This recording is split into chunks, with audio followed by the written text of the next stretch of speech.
things called subjunctives in Spanish. They're like may or may not. And is it Walhalla from like Lilo and Stitch?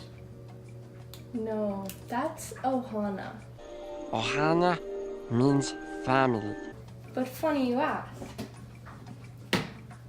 Subjunctive is one of the 3 moods in Spanish, like indicative, which is facts, and imperative, which is commands. Subjunctive is used to describe desires, doubts, the unknown, and some emotions. It also has its own past perfect and future perfect and future. Okay, but how do I make a sentence? So you start with an expression like this. I wish, I hope, I want, that. The rest would be subjunctive. It's saying yo deseo que, don't forget que because that's going to be your connector to the subjunctive. So if I want to say, I hope that Holly understands the subjunctive.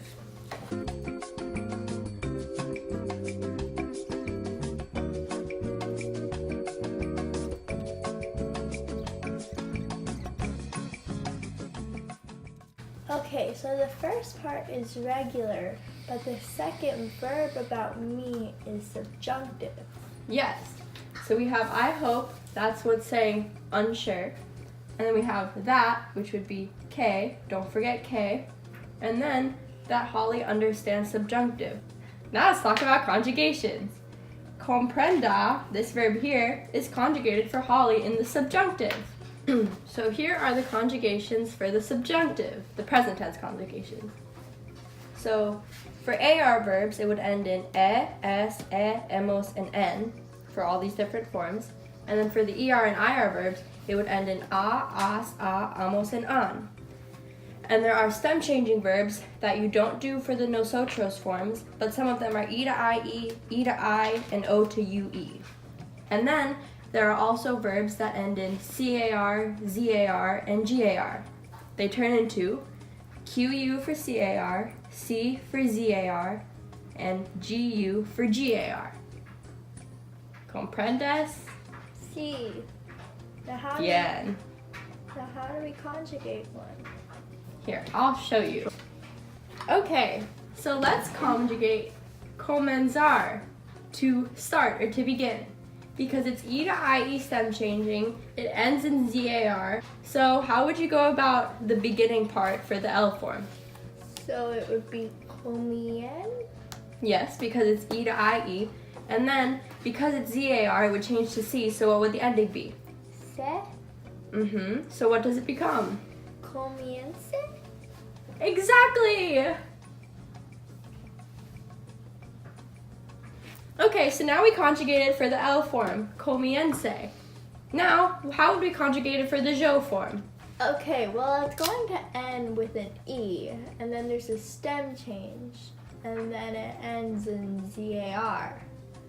So it would be comience, just like the L form? Exactly!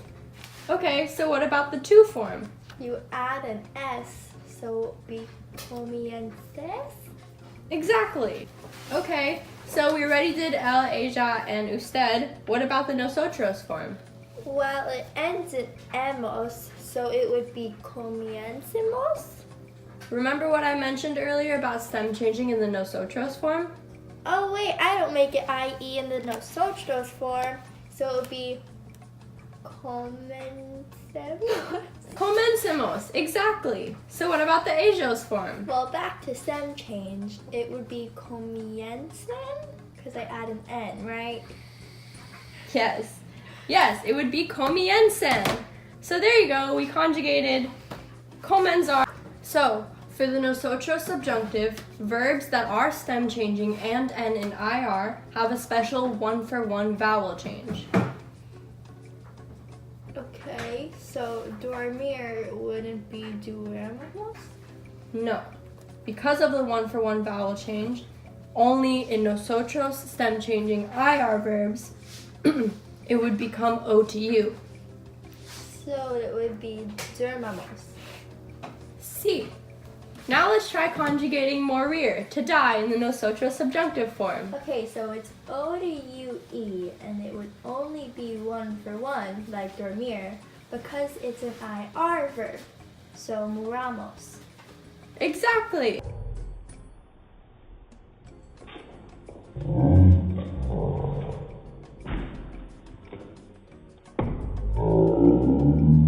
So now let's talk more about sentence structure. The ones with the K connectors. Wait. Okay, now let's talk more about sentence structure. The one with K connector and 2 subjects? Exactly. So you know subjunctive implies a possibility, and when you have 2 subjects, that could imply that something's out of your control. So I hope that Holly studies for her math test. So just because you hope so doesn't mean I will. Exactly. So your studying is out of my control. I'm saying I hope, yo espero, that K, don't forget your K connector, Holly studies for her test. Holly estudie, what's that conjugated for? Subjunctive. Exactly. Para su examen de matemáticas. Okay, so there's this acronym in subjunctive called WEIRDO. Oh, like you.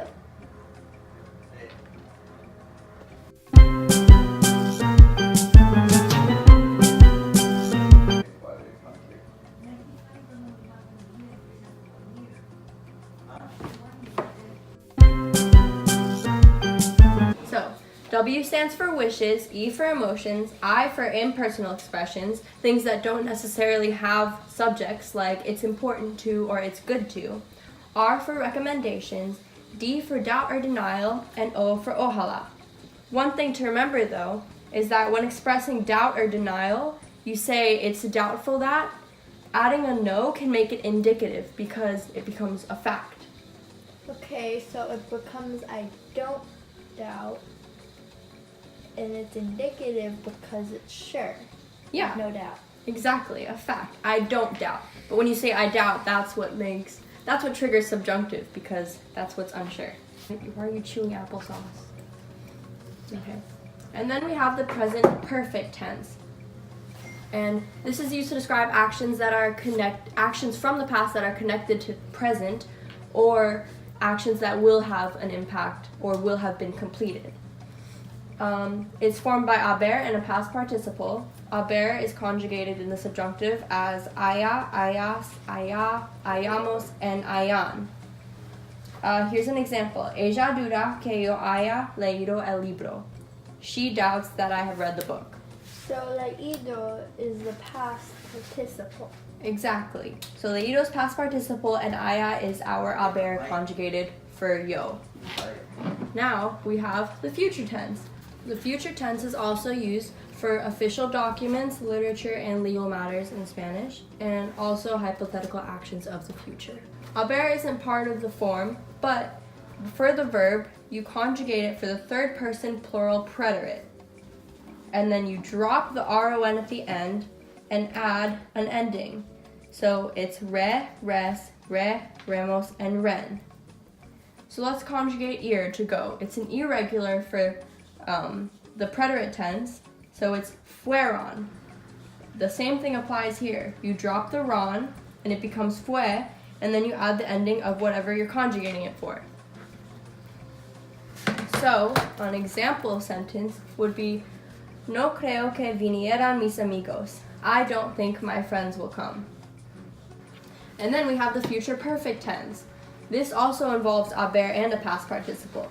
You conjugate haber for the preterite third person plural, drop the ron, and add the endings, the same endings that applied to the future tense. And then you add your past participle. So, these are the endings, hubiere, hubieres, hubiere, hubieremos, hubieren. If you have an example, cuando tenga 50 años, hubiere viajado por todo el mundo. So that means when I am 50, I will have traveled the entire world. Okay, so hubiere is conjugated for yo, and viajado is the past participle. Exactly. Past participles for the AR and ER and IR forms, it's AR ends in ado, and ER and IR ends in ido with the stem first. And then we have a fancy thing called pluscuamperfecto. Pluscuamperfecto is used to describe hypothetical actions of the past, which also involves haber and past participle. It's known as the past perfect to many people. Now, there are two ways you conjugate haber for this tense. Hubiera, hubiera, so on, hubiese, so on. Here's our example sentence. Ojalá que hubiera or hubiese sabido. I wish I had known. So this is indicating I wish I had, which would be your key point. And then ojalá can be a form of hopefully or I wish, but either way always indicates a form of subjunctive in the rest of the sentence. And you don't always need que when you use ojalá. And then we have the imperfect tense. The imperfect tense also refers to past experiences and unlikely events. You conjugate the verb for the third person plural preterite, drop the ron, and add these endings. Ra, ras, ra, ramos, and ran. Here's the verb comer, to eat, conjugated for the imperfect tense. First it becomes comieron for the third person plural preterite. Then you drop the ron, add the ending for the L form or yo form, and it becomes comiera, or comieramos, comieran, comieras. An example could be, si yo fuera tú, no lo haría. If I were you, I wouldn't do it. Because fuera would be conjugated for yo, because it becomes fueran, and then you drop the ron and add the ending, fuera. Your forehead looks shiny. That's great. I'm not gonna make you record it later, Holly. Doesn't matter. You raised your hand. I forgot I wasn't supposed to. Holly, please. I'm trying. You have no idea. No, you're not. You're just laughing. Cause you make me laugh. Your face looks funny. I don't know what you're talking. We're talking about subjunctive. Your forehead looks shiny. That's great.